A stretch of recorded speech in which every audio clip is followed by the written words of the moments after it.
Ceiling fan को high speed में कैसे रिवाइंड किया जाता है, इस वीडियो में यही जानने वाले हैं। तो दोस्तों यहाँ पर देखिए मेरे पास एक सीलिंग फैन है जो कि 28 स्लॉट में है, यानी 14 ही कॉइल इसमें नीचे हैं और 14 ही कॉइल ऊपर है। तो टोटल इसमें 28 स्लॉट हैं नीचे ऊपर की सब मिलाकर। तो देखिए यहाँ पर इसकी जो कॉइल है मैंने कटिंग कर ली है और कटिंग कर लेने के बाद यहाँ से ये बाहर निकाल कर एक तरफ रख दी है।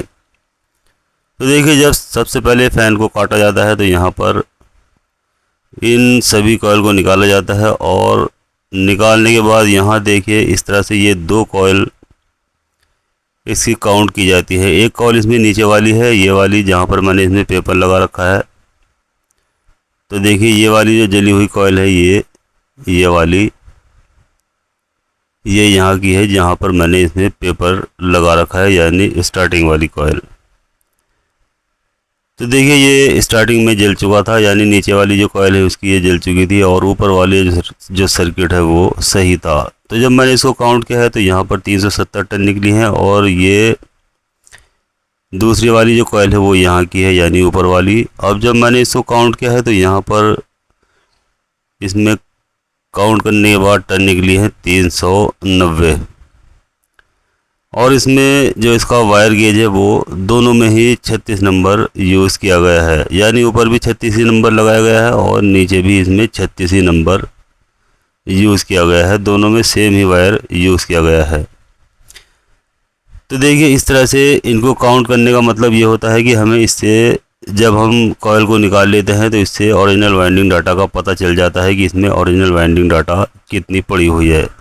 थोड़ा टाइम लगता है काउंट करने में, लेकिन इससे ओरिजिनल वाइंडिंग डाटा का पता चल जाता है। अब देखिए जब इसकी कोर की मोटाई को मैंने चेक किया है तो ये 13 mm इसकी मोटाई निकल कर आई है, यानी इसकी जो स्टैंपिंग है यानी कोर का जो साइज़ है वो 13 mm है। तो चलिए मैं इसे मशीन पर ले चलता हूँ और इसको यहाँ पर रिवाइंड करता हूँ। तो देखिए यहाँ इसकी एक कॉइल को मैंने कंप्लीट रिवाइंड कर लिया है, ये देखिए ये वाली।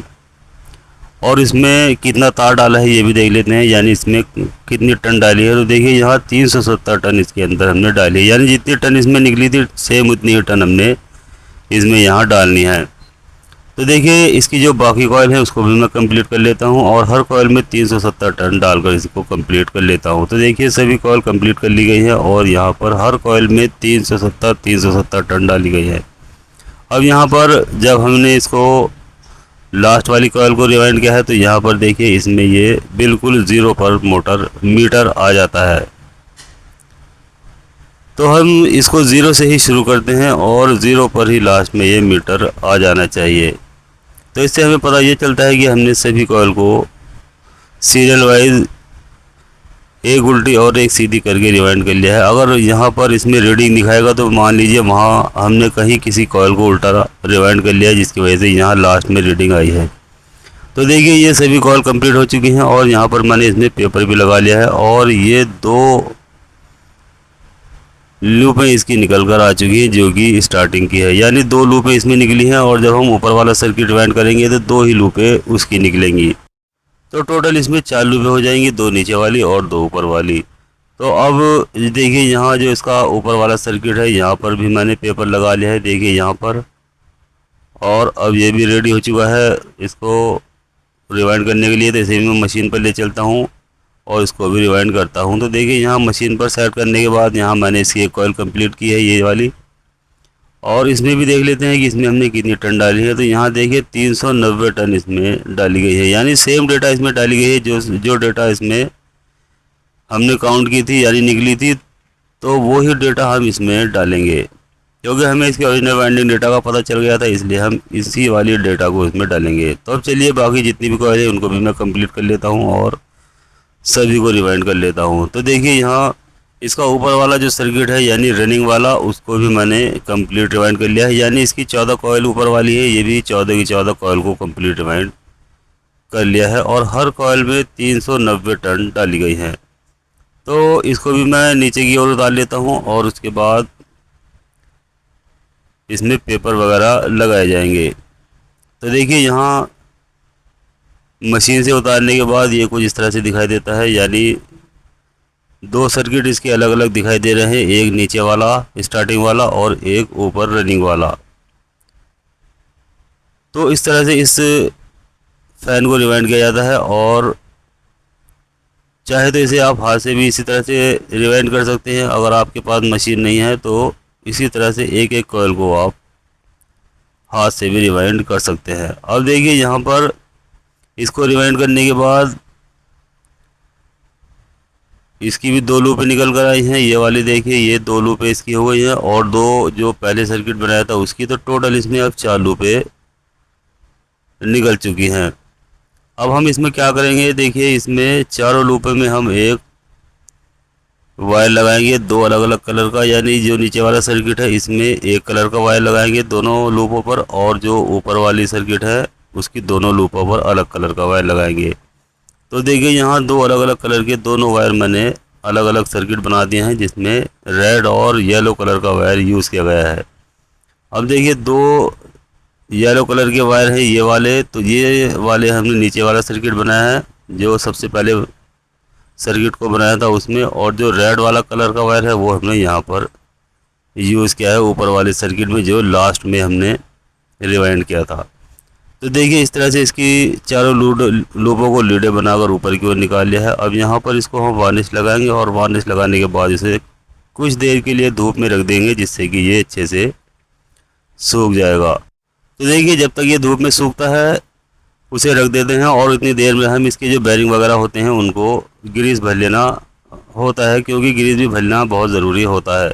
अब देखिए ये सूख गया है, और सूखने के बाद हमने इसमें क्या करेंगे, सबसे पहले इसका जो ऊपर वाला कवर है उसको यहाँ पर इसमें बैठा लेते हैं। तो देखिए ये बिल्कुल सही तरीके से बैठ चुका है। अब हम जो इसका नीचे वाला कवर है उसको भी यहाँ इस तरह से रखेंगे, और अब देखिए दोनों को एक दूसरे के ऊपर रखकर कुछ इस तरह से नीचे की ओर दाबते हैं, जिससे कि इसके दोनों जो होल होते हैं जहाँ पर हम बोल्ट लगाते हैं वो आमने सामने बिल्कुल आ जाए, और जिससे जब हम यहाँ पर ये बोल्ट लगाएंगे तो बहुत ही आसानी के साथ इसमें ये चढ़ जाएगा।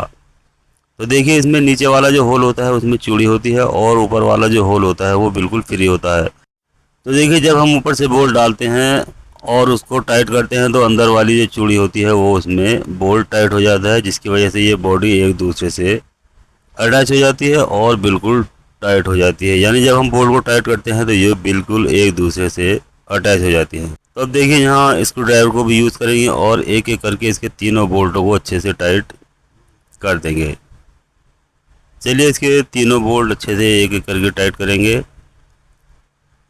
और उसके बाद देखेंगे कि इसकी सेटिंग आ चुकी है या नहीं। अगर हमें हैमर का यूज़ करना होता है तो वहाँ पर हम हैमर को भी यूज़ करेंगे, जिससे कि ये इस तरह से इसमें अच्छे से सेटिंग आ जाती है। कुछ फ़ैन ऐसे होते हैं जो बिना हैमर के भी सेट हो जाते हैं, यानी उनकी सेटिंग बहुत अच्छे से आ जाती है, और कुछ फ़ैन ऐसे होते हैं जहाँ पर हमें हैमर को यूज़ करना होता है। तो देखिए यहाँ पर इसमें हैमर को यूज़ किया गया है, और हैमर को यूज़ करने के बाद यहाँ पर अब इसके जितने भी बोल्ट हैं उसको अच्छे से टाइट यहाँ पर आप कर सकते हैं। ध्यान रहे एक एक बोल्ट थोड़ा थोड़ा करके टाइट किया जाएगा, ये नहीं कि एक ही बोल्ट को पूरा टाइट कर देंगे। अगर हम एक बोल्ट को अच्छे से पूरा टाइट कर देंगे तो वहाँ पर इसकी सेटिंग सही नहीं आएगी, इसलिए थोड़ा थोड़ा करके सभी बोल्टों को कई कई बार सेट किया जाता है। तो देखिए अब इसकी सेटिंग बहुत अच्छे से आ चुकी है। अब हम यहाँ पर इसका जो कैपेसिटर कैप है उसको लगाएंगे, और साथ में इसके कैपेसिटर भी लगाएंगे। तो यहाँ इसमें एक होल होता है, और होल को उसके आमने सामने रखने के बाद यहाँ एक इसमें स्क्रू लगा हुआ होता है, उस स्क्रू को यहाँ इस तरह से टाइट कर देते हैं, जिससे कि ये यहाँ पर इसका जो कैपेसिटर कैप है वो अच्छे से सेट हो जाता है और यहाँ पर ये लग जाता है। तो देखिए यहाँ पर इसका जो ये कैप है ये हमने यहाँ पर इसमें लगा दिया है, और अब ये बिल्कुल अच्छे से यहाँ पर देखिए सेट हो चुका है। ये देखिए अब हम यहाँ पर क्या करेंगे, क्योंकि इसके अंदर स्लॉटिंग नहीं है, यानी ये इसकी जो शाफ्ट है ये चिरी हुई नहीं है, तो इसके जो चारों वायर है वो यहाँ एक होल के ज़रिए हम बाहर निकालेंगे। अगर ये इसमें चीरा लगा हुआ होता तो वहाँ पर हम आसानी के साथ इनके चारों वायर को बड़े ही आसानी से नीचे की ओर कर लेते हैं, और जहाँ पर ये चीरा नहीं होता है तो वहाँ पर इस तरह से एक स्पोक को आगे से थोड़ा मोड़ लेते हैं, और उसके ज़रिए एक एक वायर को यहाँ से इस तरह से बाहर निकाल लेते हैं, जिससे कि ये आसानी के साथ निकल जाता है। यहाँ थोड़ा हमें टाइम लगता है, अगर इसमें स्लॉटिंग बनी हुई होती है या ये इसमें यहाँ चीरा लगा हुआ होता है इसकी शाफ्ट में, तो यहाँ चारों वायर इसके नीचे की ओर आसानी से आ जाते हैं। अब देखिए यहाँ इसके ये 2 वायर अलग अलग कलर के ले लेंगे और उनको एक जगह जॉइन करने के बाद यहाँ इसको कॉमन बना लेंगे। अब देखिए ये 2 वायर बच जाते हैं, इनको डायरेक्ट हम कैपेसिटर पर यहाँ लगाएंगे। देखिए एक एक करके दोनों वायर, कहीं कोई सा वायर आप कहीं पर भी लगा सकते हैं।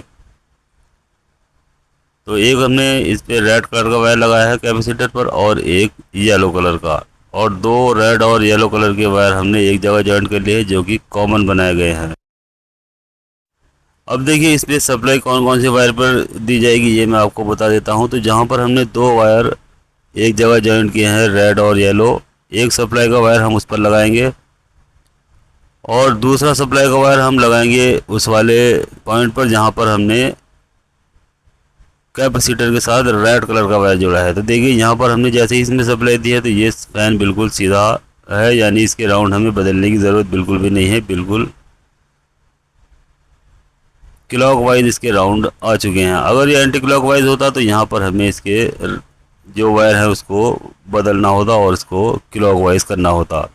अब चलिए इसके कनेक्शन होने के बाद हम इसे स्क्रू ड्राइवर पर हैंग कर लेते हैं। तो यहाँ पर देखिए बहुत ही हाई स्पीड के साथ फैन चलता हुआ दिखाई दे रहा है, यानी ये इसकी ओरिजिनल वाइंडिंग डेटा के साथ हमने इस फैन को रिवाइंड कर लिया है, जिससे कि ये कंपनी जैसा ही लॉन्ग लाइफ हो चुका है और कंपनी वाली ही हमने इसमें डेटा डाल दिया, जिससे कि ये जैसा कंपनी से आया था ठीक वैसा ही ये बन गया है। तो दोस्तों इस वीडियो में हमने सीलिंग फैन को हाई स्पीड में कैसे रिवाइंड करते हैं ये अच्छी तरह से जान लिया है। तो दोस्तों वीडियो अच्छी लगती है तो लाइक करें, शेयर करें और बेल आइकन दबाएं और साथ साथ चैनल को सब्सक्राइब करना बिल्कुल भी ना भूलें। तो चलिए मिलते हैं जल्दी ही अगली वीडियो में। खुदा हाफिज़।